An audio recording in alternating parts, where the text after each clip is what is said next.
whatu telefono radio Samoa le nei tai au malo le folau. Usi mea lau whaafunga o tala o le nei fo I tai au. I tala Samoa, e le o talia ngō fie e nisi o ainga au kilani le whaai unga le kainga ora o le atu ua I lalo nisi o na fale I mangele. O le wa whaamauti no mai le kainga ora e se fulu iwa o na fale I Peter Place I mangele. O le atu I lalo o na I le mai ai o lolonga na ia I le Auckland Anniversary I le asalua fitu ma le lua valu Januari. Ua I loa ai e le saunga le mu I se nofo o na e lama tia ngō fie I lolonga. I se pepa whaamtalanga wa whailo ai e le sui o le pūlenga na nafi. O le ua whaafso o tai ainga sāno nofo tutongi I whalene e se fulu iwa.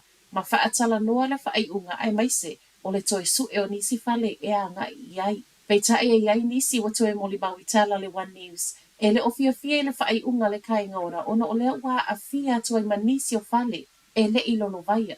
Mo le maua rahu I mahu o le o se fulu valu tau sanga o nofo I se tasi o whale nei o le atu I lalo e le ofi alu ese. Ma o le afo I le I alu atu I totono o le whale le vai o le asa ngata lava I se tepu. Ma ua e talafo e tolo masina le watu atu ai le kainga ora I ainga nei e tāpena e se ai.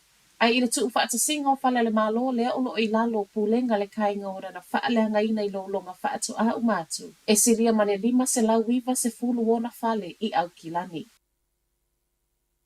Tela tupe ratepayers I Nelson wa toe whaalu e whaalele iai whalele tā ua o loo I no fuanga whaitele, wa whaalea ina le au whaalea mea.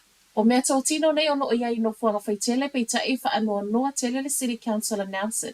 I le whaawawo na ta lepe I le ngata I totono o whalele tā ua. Ai whaapea o ngā paipa, ta ta e whaamalama ma tusi.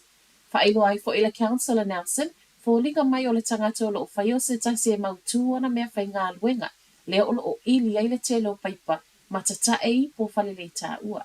O ne ngā luenga toi whalele ia e le tau mo fie tu sa matala mai le council.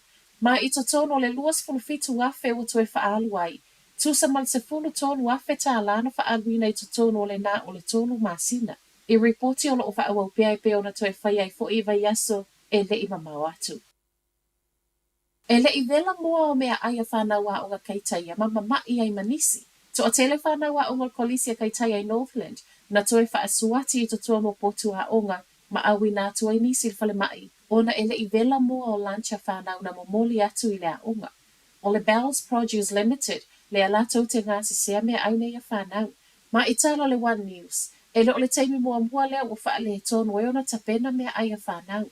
Mo le maua nisi o whanau a onga o loo toe whaamaoni ai foi, talu mai le lua tausanga na suia aia nga I le Bells Produce Limited, la tau te tapena ina mea aia whanau a onga, o le tūlanga lava lea e o iai. Na vave o na ngā yoifa ia onga o kolisi ave whanau I le whale mai, whaapea I ma le tau fio na tau mawhaina peo mea ai nei ele I le leo na tapena. Ua mai alongo ina mātua, matanga luenga le soifua malolo ina, matanga luenga wa onga, mai maili matanga luenga wa onga o le ua whaatala noa le kamupani na whaia mea ai. Ua toi whaato ese le Bells Produce Limited I lunga o lana Facebook page I le mea na tupu.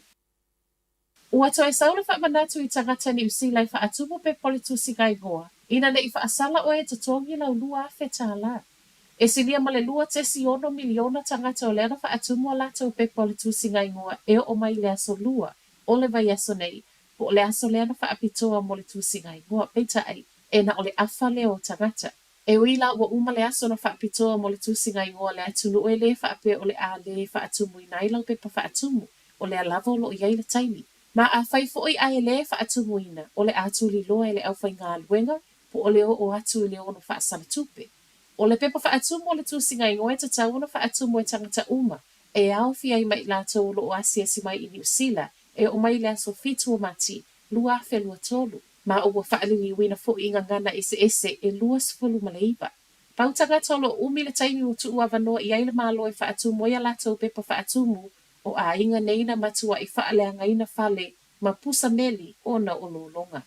A tala moli, toe pisi whaatope tope ngā luenga whaalele o le State Highway tasi ana po o na o mea na whaaleanga ina I le loli leana mu I le tai au na nafi.